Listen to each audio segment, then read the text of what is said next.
감사합니다. 말씀을 전하는 기회가 있는 거는 개인적으로 도전도 되고 사실은 기쁜 일이기도 해요. 말씀 준비하려고 깨어 있으려고 노력하게 되는 게 결국 저한테는 영적으로 도움이 되죠. 음, 일요일에, 지난 주일에 예배 끝나고 나서 일산에 있는 제자들, 그쪽 소그룹 리더들하고 같이 워크숍을 진행했는데 좋은 인상을 받았어요. 일산에 있는 제자들의 큰 고민 중에 하나는 설교자를 매번 다른 곳에서 모셔와야 된다는 거예요. 그 바람에 어떨 때는 설교자가 없는 주도 있죠. 이런 상황에서 일산 제자들은 이제 능동적으로 방법을 찾아냈는데 그 중에 하나가 기도 예배, 찬양 예배. 그래서 주중에 했던 우리 기도 예배의 형식을 빌어서 말씀, 찬양, 기도 이거를 이제 반복해서 하는 방식도 했고 또 찬양 예배도 재밌는데 제자들을 세 그룹으로 나눠서 세 팀이 있는데요. 각 팀이 노래를 한 달 전부터 준비를 해서 공지도 하고 연습도 해서 진행을 한답니다. 갈수록 이제 스킬도 좀 늘고 아이디어도 많아져서 단지 노래만 하는 게 아니라 약간의 공연이 좀 섞이나 봐요. 엄마 아빠들이 굉장히 재치 있게 준비하는 걸 보고 아이들이 귀엽다, 노력이 가상하다, 뭐 이렇게 반응도 하는 듯합니다. 저는 뭘 느꼈냐면 우리가 좀 더 새로운 방식으로 예배도 준비하고 말씀도 전할 수 있는데 어쩌면 우리도 익숙해진 거에 너무 반복적으로 하고 있는 것 같다. 그래서 오늘 좀 새로운 시도를 준비를 했습니다. 네. 취지는 이 말씀을 깊게 이해하는 통찰을 얻는 시간도 있어야 하지만 또 오늘 같은 주중 예배 때는 우리 식구들 얘기니까 이걸 삶에 어떻게 적용하죠? 라는 쪽으로 한번 이야기를 해보자. 그래서 말씀도 준비하지만 작은 실습도 해보고 뭐 미니 토론도 해보고 또 자기 모습을 돌아보는 시간도 가질까 합니다. 그래서 오늘 좀 준비해 주셔야 되는 게 필기구 내지는 메모할 수 있는 걸 좀 준비해 주시면 좋겠어요. 뭐 요즘은 다들 스마트폰을 많이 쓰시니까 그것도 괜찮아요. 오늘의 제목은 중요한 것에 집중하자인데 한때 우리가 슬기로운 제자 생활이라고 해서 영준이 형이 아마 준비하셨던 것 같아요. 근데 그거의 연장선이라고 생각해 보시면 좋겠습니다. 여기서 슬기롭다는 거는 머리로만 아는 게 아니라 삶에 적용해서 정말로 좋아진다라는 차원에서 준비를 했어요. 오늘 함께 보실 구절은 마태복음 22장 36절에서 40절. 자주 봤던 구절이라 금방 찾으실 수 있을 겁니다. 제가 좀 이따 보여드리도록 하고요. 목표나 계획을 세우고 이걸 일상에서 실천해서 성취감을 느끼면서 하는 방법을 알아보려고 합니다. 제가 그래서 일부러 목표나 계획을 가지고 계신가요? 어떻게 실천하시나요? 라고 사전에 질문을 좀 드렸어요. 어떠세요? 여기 이제 세모노모에 오신 분들 위주로 먼저 한번 여쭤봐야 될 것 같은데 목표나 계획, 예를 들면 2024년 목표가 있었다 하는 분 계세요? 몇 분 손 드셨어. 혹시 익현이 형 얘기해 주실 수 있나요? 계획이요? 목표나 계획. 지금 제가 이제 퇴직을 하고 네. 취직을 했어요. 퇴직을 하고 다시 취직을 하셨어요. 네. 돈 버는 일은 아니고 네. 그거 쓰는 일인데 네. 그 제주도 사회비 협동조. 협동조합 쪽. 네. 그래서 제주도 연예 가족들이 만든 네. 그 독립사람하고 만든 건데 이게 이제 아해 직전에 있어가지고 제가 이제 후원 투수를 지금 들어갔는데 음. 이게 이제 발달 장애인이나 취약계층의 자립을 지원하는 목표를 가진 비용이 거든요. 네. 그걸 살려보는 목적으로 지금 열심히 못하는데 하겠습니다. 네. 그건 자, 우리 줌으로 들으시는 분은 소리가 잘 전달 안 될 수 있으니까 제가 다시 하면 제주도에 있는 생활협동조합을 이제 사회적 협동조합을 도와주기 위해서 퇴직은 하셨지만 과거에 전문성을 활용해서 그 일을 하시는데 사실 제주도까지 아마 자비를 들여서 가고 만나고 하시는 과정이 돈 버는 일보다 돈 쓰는 일이라 이렇게 표현을 하셨어요. 어떤 분은 올해는 살을 좀 빼야 되겠다. 뭐 목표를 세우신 분도 있을 거고 어떤 분은 운동을 좀 해야지. 책을 읽을 거야, 공부를 할 거야, 뭐 등등등. 그런데 이제 해마다 세우고 해마다 잘 안 되고 이걸 수차례 경험하고 나면 어느 순간 우리가 이제 결정하죠. 더 이상 목표는 없다. 아, 그냥 살자. 사는 것도 버거워. 이렇게 될 수가 있는데 오늘 한번 이걸 좀 뒤집어 보려고 해요. 자, 미처 생각 안 하셨던 분들도 지금 잠시 생각해 보면 내가 올해 목표를 세우기는 했던가? 자, 한 번 더 손 드셨던 분이 있으니까 이야기 들어볼까요? 승태요?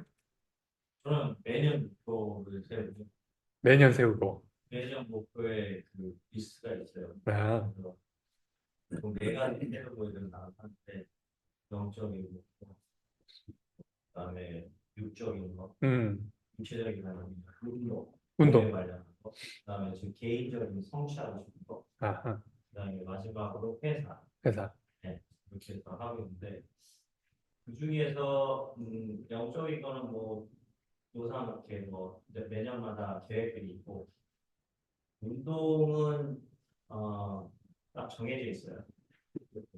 그래서 올해 목표가 제가 머슬업 하는 거거든요.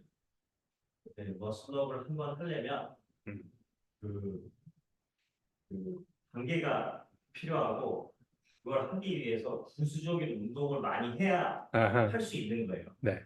그래서 이게 해가면서 지금 깨닫고 있는 알겠습니다. 얼마 안 남았는데 음. 그 일단 두꺼운 고무줄로는 한 번 성공했어요. 오케이. 7개월 만. 오케이. 자, 제가 좀 전할게요. 이제 승태형은 네 개의 영역에서 목표를 정한다. 하나는 처음에 시작했던 게 영적인 영역. 두 번째는 건강 챙기는 거. 세 번째는 개인적인 성취. 네 번째는 회사. 이렇게 카테고리를 정하고 나름 목표가 있고, 지금 운동 측면에서는 이렇게 철봉에 매달려서 하는 동작이 있는데, 이거를 고무줄을 이용해서 한 번은 성공했다라고 이야기를 하셨어요. 오케이. 이렇게 목표를 정하고 계획을 세우는 사람이 있는가 하면 그냥 이렇게 사는 사람이 있어요. 이게 목표가 마치 관역과 같다면 관역 없이 활쏘기. 어찌 가다 보면 뭐가 되겠지. 여행을 떠나는데 일정도 없고 목적지도 없고 또 삶의 모습을 보면 그냥 살아지는 대로 그냥 살아가는 거다. 이런 생각할 때가 있습니다. 이게 제자여도 이럴 수 있고, 제자가 아닌 사람이 이럴 수도 있고, 또는 제자 아닌데 굉장히 목표지향적인 사람일 수도 있죠. 제가 하는 일의 이 특성 때문에 기업의 리더들을 좀 만나는데, 만나보면 배울 것들이 많아요. 그 중에 독특한 것이 크거든 작거든 뭐 상관없이 목표를 정하고 추구하는 삶을 사십니다. 그래서 그 부분을 오늘 좀 이야기할 텐데, 제가 초반부는 아주 실용적인 이야기를 할 거고요. 마지막에 성경 이야기로 한번 돌아가 보도록 할게요. 사람들은 왜 목표를 세울까요? 흔히 생각하는 게 촘촘히 시간을 쪼개가지고 더 많은 일을 하기 위해서. 동의하실까요? 뭐 어떤 분은 그럴 수도 있겠지? 아니요. 그럼 여러 가지 생각이 있을 텐데 다음 표를 한번 보도록 할게요. 세로축을 보면 적게 일한다, 많이 일한다. 가로를 보면 적게 거둔다, 많이 거둔다. 아, 왼쪽 아래를 볼까요? 많이 일해서 적게 거둔다. 여러분은 이런 삶을 살고 싶으실까요? 우린 그렇게 살고 싶지 않아요.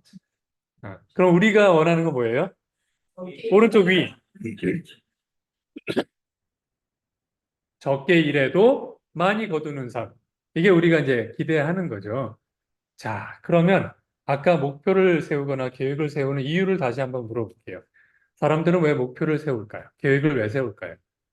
제가 아들하고 대화를 했더니 아들의 첫 번째 대답은 시간을 잘게 쪼개서 더 많은 일을 해야 되는 거 아닐까라고 대답을 했는데 제가 배운 건 뭐냐면 일을 적게 하기 위해서 목표를 세웁니다. 약간 이게 직관적인 거랑 다르죠. 직관적인 거는 목표를 왜 세워? 뭔가 더 이뤄내기 위해서. 근데 사실은 적게 일하기 위해서 하는 거예요. 근데 적게만 일하면 안 되겠죠? 앞에 보셨던 것처럼 적게 일하고도 많은 것을 거두기 위해서 사람들은 목표와 계획을 세웁니다. 이게 잘 만들어진 목표죠.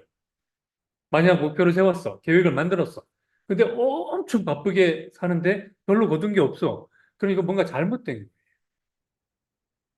자, 첫 번째 착각을 우리가 뛰어넘습니다. 목표를 만드는 이유는 적게 일하는 거예요. 근데 적게 일하고 어떻게 많이 거둘 수 있지? 방법은 하나. 중요한 몇 가지만 잘 해내면 됩니다. 사소한 잡동사니 일을 많이 하면 그 순간은 내가 뭔가 바쁘고 성취하는 것 같지만 돌아보면 아무것도 없어요. 그보다는 중요한 몇 가지를 찾아서 그걸 확실하게 하는 거죠. 사람마다 중요한 건 다 제각각이에요. 어떤 사람은 내가 꼭 해보고 싶은 경험이 있다. 제 경우는 아, 패러글라이딩 한번 해보고 싶어요. 아, 예전에 한번 그 전문가하고 같이 했는데 그건 그냥 얹혀서 내려가는 거지 제가 조종한 게 아니잖아요. 그러니까 좀 재미가 없어요. 비행기 조종하는 것도 제 꿈 중에 하나인데 그 비행기라는 게 무슨 전문 자격증이 있는 게 아니라 그 작은 헬리콥터 같이 생긴 비행기 있거든요. 제가 그걸 무정한테 보여주면서 이거 타보고 싶다 그랬더니 절대 안 된다고 어? 허락을 안 해주고 있어요. 또 어떤 사람에게 중요한 건 한 번의 경험이 아니라 난 이거 반복적으로 하고 싶다. 즐겁다. 이런 활동이 있다. 뭐 농구를 좋아하는 사람은 이기고 지고 상관없이 일주일에 몇 번씩은 꼭 농구해야 된다. 뭐 이런 거죠. 이루고 싶은 업적일 수도 있고요. 타협하고 싶지 않은 삶의 원칙일 수도 있고 가지고 싶은 물건, 지위, 사실은 제각각 다를 겁니다. 그런데 이 중에 몇 가지만이라도 하시고 나면 아, 올해는 잘 살았다. 내가 이거 했잖아. 하고 기분 좋아지실 거예요. 이러한 중요한 몇 가지만 우리는 잘해도 적게 일하지만 성과를 낼 수 있는 거죠. 중요한 몇 가지를 찾는 방법을 제가 한번 소개를 해드릴게요. 실용적인 내용을 오늘 다룬다고 했으니까. 방법은 이렇습니다. 아무 종이나 괜찮은데 포스트잇도 좋고요. 거기에다가 난 이거 하고 나면 인생 잘 살았다. 올해 잘 살았다. 할 만한 게 뭔지 생각하는 거예요. 보통 한 3개 내외를 쓰십니다. 그리고 이유를 써요. 내가 왜 이거를 꼭 하고 싶은가? 두 번째, 자, 지금은 안 하셔도 돼요. 들어보세요. 이 화면 자체는 나중에 드릴 거니까. 두 번째는 그거를 일부러 숨겨놓고 치워두고 일상을 사시다가 한 2주나 3주쯤 내가 뭘 썼지 기억이 안 날 쯤에 저걸 한 번 더 하는 거예요. 그리고 또 몇 주 있다가 또 하고 또 하고 이렇게 3번에서 4번 정도 하고 나면 종이 3, 4장이 생기겠죠. 그때 딱 펼쳐놓고 비교를 해봅니다. 내가 앞에 걸 안 봤지만 반복해서 나타나는 게 있으면 그건 정말 하고 싶은 거예요. 그건 진짜 소중한 거예요. 그런데 어느 날은 나왔지만 2주 후엔 안 나오고 이런 게 있다면 그건 좋아 보였던 거예요. 사람들이 한다니까 나도 저런 거 해보면 어떨까? 이런 것들은 해도 성취감이 없고요. 하다가 힘들면 그만둬요. 왜냐하면 진짜 내가 원하는 게 아니거든요. 그래서 정말 소중한 거를 찾아내는 게 핵심입니다. 배우셨으니까 지금 한번 해볼까요?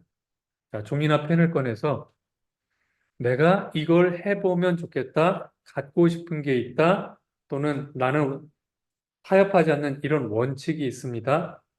뭐가 되든 상관없어요. 한번 적어보세요. 온라인으로 하고 계신 분도 권해드립니다. 뭘 하고, 1번이 뭘 하고 싶냐? 그거는 종류는 상관없어요. 화면을 좀 보여드리면 해보고 싶은 경험도 되고 반복해서 하고 싶은 활동도 되고 이루고 싶은 업적도 되고 원칙도 있을 수 있고 갖고 싶은 물건도 되고 다 괜찮아요.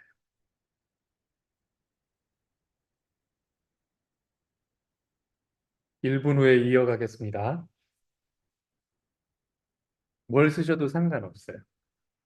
나한테 이건 중요해. 하고 나면 성취감이 있을 것 같아. 자랑스러워. 아무거나 괜찮아요. 10초 후에 제가 이어갈게요. 네. 자, 지금 다 못 쓰셔도 상관없어요. 어떤 분은 쓸 게 생각이 안 나. 그 말은 아까 화살이랑 좀 비슷해요. 그냥 살고 계신 거예요. 그것도 나쁘진 않아요. 어떨 때는 살아있는 것 자체가 굉장히 중요합니다. 삶의 어려움이 막 닥치는데 목표가 어디 있어요? 생존해야죠. 근데 그 단계가 아니시라면 나는 뭘 하면 행복할까? 뭘 해냈을 때 성취감 있을까? 생각해 보실 필요가 있습니다. 자, 이렇게 해서 나한테 중요한 몇 가지를 찾아냈다. 그러면 그 다음에 목표를 세울까요? 또는 계획을 만들까요? 아들하고 얘기를 했더니 아빠, 중요한 몇 가지가 분명해지면 그 다음엔 뭐 계획을 세워야 되는 거 아니야? 그런데 제가 또 만나보고 배워보니 그렇지 않더라고요. 즉, 두 번째 착각은 중요한 것이 생길 때 계획을 세우는 게 항상 최선은 아닙니다. 그럼 어떻게 할 건데? 중요한 몇 가지를 실제로 구현하는 방법. 하나의 방법은 계획을 세워서 단계별로 가는 건데요. 종종 실패합니다. 이유는 정말 간절한 게 원하는 게 아니었을 가능성이 하나 있고요. 또 하나는 이미 하고 있는 게 너무 많아요.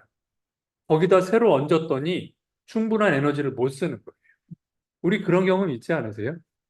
저희 집에는 그 전자피아노가 한 대 있어요. 제가 피아노를 배워보겠다고 무려 20년 전에 샀어요. 아직까지도 할 줄을 몰라요. 저에게는 이사할 때마다 그거를 옮기는 게 좀 창피해요. 내가 저걸 왜 샀을까? 생각해 보면, 남자가 피아노 연주하면 멋있어 보이잖아요. 그래서 샀어요. 나 아무것도 안 해. 올해 다시 도전을 하려고 해요. 영화가. 그러면 예전과 같은 실패를 안 하려면 어떻게 해야 되나? 그러면 하루에 몇 시간은 꼭 피아노 연습을 한다? 안 통해요. 제가 찾아낸 그리고 많은 사람들한테서 발견한 더 좋은 방법은 이거예요. 즉, 계획은 나중에 세우고 저의 기본 상태, 영어로 해볼게요. 디폴트 모드를 만드는 거예요. 이 말은 제가 설명을 좀 해드릴 필요가 있습니다. 디폴트가 뭔가? 우리 디폴트라고 하면 대충 아시죠? 뭐 기계를 샀어. 여러 가지 옵션을 선택할 수 있지만 그거 다 취소하면 원래대로 돌아가죠. 디폴트 모드로 가는 거예요. 사람의 삶으로 보면 딱히 할 게 없어. 그럼 돌아가는 기본 상태. 이렇게 생각해 보시면 어떨까요? 기본 상태란 제가 별다른 생각이 없을 때 하게 되는 행동 또는 제가 뭐 별다른 고민이나 계획이 없어도 자연스럽게 하고 싶은 무엇 이렇게 생각해 보시면 되겠습니다. 저는 이걸 저희 아들한테 배웠어요. 현민이는 늘 종이를 들고 다녔어요. 처음에는 그게 귀여웠는데 덩치 큰 아이가 이렇게 종이를 들고 다니니까 그것도 종이를 잘 보관하기 위해서 이렇게 어떤 상자에 넣어 갖고 다니는 것도 아니에요. 그냥 헐렁헐렁 이렇게 들고 다녀요. 그러면 야 그거 다 만들어도 구겨질 거 아니야. 그럼 저희 아들은 괜찮대요. 접는 것 자체가 재밌어서 들고 다니는 거지 이걸로 뭘 완성하겠다는 생각이 없는 거예요. 현민이 어렸을 때 모습. 재호랑 같이 이 모습은 제가 1년 반 동안 주일학교 선생님을 했을 때 모습입니다. 당시에 여학생 7, 남학생 2이어서 별로 이렇게 사이가 안 좋았길래 남학생 둘만 따로 떼서 주일학교를 하겠다. 그래서 제가 1년 반 동안 얘네들하고 주일학교를 했거든요. 하면 뭐 하고 싶니라고 물어보면 현민이는 답이 똑같아요. 종이 접어요. 그래서 재호도 시켜요. 너도 접어야 돼. 그래서 종이 접기를 가르쳐요. 고슴도치입니다. 초등학교 5학년 때 만든 거예요. 뭐, 음. 이 고슴도치는 나중에 현민이가 서울대공원장한테 선물을 하면서 그걸 계기로 3년간 서울대공원에서 아르바이트는 아니고 어, 어린이 동물위원회라고 하는 이름을 만들어서 활동을 하는 계기가 됩니다. 제가 현민이를 보면서 배운 건 현민이는 계획이 없어요. 그냥 디폴트가 종이에요. 근데 그러자 16살이 됐을 때 종이접기 강사가 됐어요. 종이접기를 가르치던 선생님이 현민이 강사 시켜보면 어떠세요? 그래서 그러시죠. 근데 얘가 자격이 되나요? 16살 때 자격증이 나옵니다. 지금 13살인데요. 시험만 먼저 봐두면 어떨까요? 그래서 어린 나이에 시험을 먼저 보고 다 통과한 다음에 기다리니까 자격증이 나왔어요. 그러더니 네이버 카페에서 활동을 하는데 어린아이가 학교 안 가고 종이만 접으니 얼마나 실력이 좋겠어요? 금방 눈에 띄었어요. 그래서 너 학교도 안 가고 시간 많으니까 카페 운영할래? 그래서 운영진이 됐어요. 지난해 드디어 첫 번째 책이 나왔습니다. 종이접기 책. 근데 현민이가 왜 이렇게 잘하지? 제가 생각해 보니까 저하고 완전히 달라요. 저는 계획을 세워서 뭔가 이뤄가야지라고 했는데 현민이는 계획이 없지만 디폴트가 명확해요. 달리 할 게 없어? 종이 접기. 비가 와? 종이 접어요. 날이 더워서 밖에 안 나가? 종이 접어요. 공부하고 싶어? 그럼 쉬는 시간에 종이 접어요. 대부분 공부하기 싫으니까 종이 접어요. 실력이 좋아질 수밖에 없지 않나요? 여러분의 디폴트 모드는 뭔가요? 어, 지금 정확하게 얘기하셨어요. 대부분의 현대인들은, 적어도 한국 사람들은 디폴트가 뭡니까? 그러면 휴대폰으로 가서 유튜브를 보거나 뉴스를 읽거나 아니면 쇼츠, 뭐 인스타그램 이걸로 다 바뀌어버렸어요. 그 바람에 정말 의미 있고 생산적이고 자기 자신이 나중에 돌아봤을 때도 와, 나 잘했어. 이런 걸 못 하고요. 내가 왜 유튜브를 그렇게 오래 본 거지? 1시간, 2시간, 3시간 한번 여쭤볼게요. 만약에 우리 손에 스마트폰이 없고 그만한 크기의 성경책이 있다면 66권 다 있는 게 아니라 그냥 뭐 빌립보서 한 권짜리 이런 거 있잖아요. 그런 게 있다면 지하철에서 가방에 있는 폰을 꺼내기 귀찮으니 그냥 이걸 본다. 이렇게 하면 하루에 몇 시간이나 보실까요? 출퇴근 시간만 해도 못해도 한 3, 40분? 네. 달리 할 거 없을 때 나는 디폴트가 성경을 읽는 거예요. 삶이 어? 유행이죠. 몇몇 자매들은 그런 자매들이 있죠. 디폴트가 성경이야. 저희 아들들도 가끔 그래서 엄마랑 얘기하면 깔때기야. 어디로 부어도 성경으로 가는데 왜 깔때기가 없어? 제 아내도 디폴트가 성경이에요. 무슨 얘기를 해도 심지어는 연예계 소식을 전하면 깜깜무소식이에요. 그런데 뭐라도 단서 하나 잡히면 근데 성경에 제 아이들이 도망갈라. 우리 엄마 디폴트는 뭔지 다 아니까. 하지만 하나님 보시기에 얼마나 이쁘겠어요. 그래서 제가 권해드리는 건 소중한 몇 가지를 찾으시라.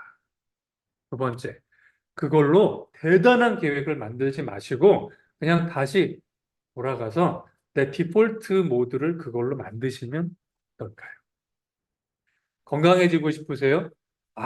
그러면은 PT 몇만 원짜리를 하고 아침에 운동을 하고 그냥 잊어버리시고 쉬는 시간마다 달리 할 거 없을 때마다 나는 스쿼트 하겠다. 음. 엘리베이터 나는 안 탄다. 난 그냥 계단이다. 디폴트를 정하면 어떨까요? 자, 여기서 한번 생각해 보도록 하겠습니다. 좋은 얘기긴 한데, 세상적인 지혜이긴 한데, 이게 성경하고 뭔 상관이 있냐? 제자로서 이게 알아두면 좋은 것이긴 하지만, 이게 가치가 있는 거냐? 성경에서 한번 찾아보도록 하겠습니다. 예수님 삶에서 중요한 몇 가지는 무엇일까요? 또 하나, 예수님은 그 중요한 몇 가지를 어떻게 일상에서 구현하셨을까요? 혹시 예수님 삶에도 중요한 몇 가지가 분명하고 그리고 디폴트 값이 기본 상태가 그걸 반영하고 있을까요? 그렇다면 우리도 야 이거가 삶에 도움이 되겠는데 할 것 같습니다. 질문 드려볼게요. 누군가 예수님께 물어봅니다. 중요한 게 뭡니까? 그런 질문 예수님한테 한 사람이 있었나요? 어떤 질문이죠? 중요한 개념이 가장 중요한 계명은 무엇입니까? 예수님이 뭐라고 하시죠? 그렇죠? 너의 주 하나님을 마음과 뜻과 힘을 다해 사랑하라. 신명기 6장 4절에 있는 구절을 얘기하십니다. 그 다음은요. 내 이웃을 내 몸과 같이 사랑하라. 그게 오늘 성경 구절입니다. 마태복음 22장. 선생님, 율법 가운데 어느 계명이 중요합니까? 예수께서 그에게 말씀하셨다. 내 마음을 다하고 내 목숨을 다하고 내 뜻을 다하여 주 너의 하나님을 사랑하여라 하였으니 이것이 가장 중요하고 으뜸 가는 계명이다. 둘째 계명도 이것과 같은데 너의 이웃을 너의 몸과 같이 사랑하여라 한 것이다. 이 두 계명에 온 율법과 예언서의 본뜻이 달려 있다. 즉, 이게 중요한 것들이에요. 앞서서 우리가 봤던 그 표로 다시 돌아가 보면 시시콜콜한 잡동사니 이렇게 말하면 좀 불경스럽지만 잡동사니 율법에 매달리기보다 밥 먹기 전에 손 씻었니? 이런 거보다 더 중요한 게 뭐냐면 이거 두 개다. 이거 두 개만 하면 너는 많이 하지 않아도 하나님을 기쁘시게 할 거다. 왜? 하나님이 제일 중요하게 여기는 계명 두 개를 해냈으니까. 적게 일하고 많이 거둔다는 말은 여기도 통하지 않을까요? 그럼 이제 질문해 봅시다. 첫 번째, 하나님을 온 마음과 뜻을 다해서 사랑하라. 두 번째, 너의 이웃을 사랑하라. 예수님의 삶에 이게 디폴트로 나타나나요? 어떻게 나타나죠? 하나님 사랑하는 거 어떻게 나타나요? 아, 예수님은 종종 사라지세요. 달리 큰 일정이 없으면 사라지셔서 뭘 하세요? 기도하세요. 내가 사랑하는 하나님하고 대화하러 나는 간다. 예수님의 디폴트 값이. 근데 1번이 아니면, 즉 1번 하나님 만나러 가지 않으면 대부분 예수님은 뭐 하고 계시죠? 사람들을 만나서 대화하고 치료하고 먹이고 가르치고 고치고 용서하고. 어떤가요? 예수님의 모습에서도 예수님께서 중요한 몇 가지에 집중하고 있는 게 보이시나요? 네. 그래서 예수님이 하나님의 아들로서 이 땅에 오셨을 때 3년 막 밖에 일 안 하셨는데 어찌 보면 우리 그런 생각하죠. 겨우 3년인데. 그런데 끝날 때 십자가 위에서 뭐라고 하세요? 다 이루었다 그랬어요. 나 이거 두 개로 다 해냈어. 라고 하시는 거예요. 중요한 몇 가지에 집중하고 거기서 최선을 다해서 뭔가 결과가 나오면 우리는 다 이룬 겁니다. 제가 피아노 연주 못한다고 의기소침할까요? 별로 필요 없어요. 하면 좋겠지. 피아노 연주 못한다고 그게 제 삶에 무슨 문제가 되겠어요? 근데 말을 하는 직업을 가진 제가 말을 잘 못하면 이건 심각한 이슈가 돼요. 그래서 저도 아직까지도 한여름에 돼도 조금만 느낌이 이상하면 목에다가 스카프 감고 잡니다. 왜냐면 목소리를 지켜야 되기 때문에. 이런 것들이죠. 중요한 몇 가지에 집중. 이제 여러분께 질문을 드립니다. 생각해 보셔야 돼요. 집에 계신 분은 혼자서 또는 배우자 또는 자녀가 제자라면 제자와 함께 이야기해 보셔도 좋아요. 첫 번째, 여러분에게 중요한 소중한 그 몇 가지라는 게 뭘까요? 오늘 잠깐 써보셨지만 과연 2주 후에도 그거를 중요한 것으로 기억하고 계실지 아니면 오늘 쓰라 했으니까 썼지 그때 가서는 없어질 건지 생각해 보셨으면 좋겠어요. 두 번째, 여러분 삶에서 딱히 할 일이 없고 일정이 비고 시간이 남고 몸에 에너지가 있을 때 여러분은 어디로 돌아가시나요?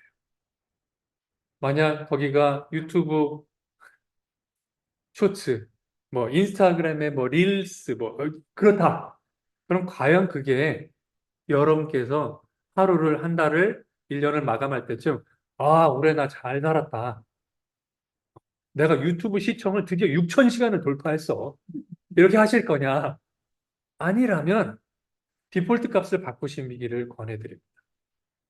디폴트 값을 잘 조정하시면 대단한 계획이나 엄청난 노력이 없이도 사실은 많은 걸 하실 수 있어요. 세 번째 질문. 만약 여러분께서 소중한 몇 가지, 중요한 몇 가지를 삶의 디폴트 값으로, 기본 상태로 제대로 설정을 해서 그게 일상이 되면 여러분, 올해 말에 여러분 어떤 모습일까요? 어떤 분들은 성경의 중요한 구절들을 마치 자판기처럼 툭 건드리면 주르륵 나올 정도로 외우실 거예요. 어떤 분은 철봉에 매달려서 오르락내리락을 자연스럽게 하실 거예요. 어떤 분은 뭐 이제 10층 계단은 우습지 뭐 껌이야. 넌 엘리베이터로 올라오고 난 계단으로 가볼까? 이러실지도 몰라요. 어떤 분은 이제 일본어는 된 것 같고 이제 다른 언어를 해볼까? 이러실지도 모르겠어요.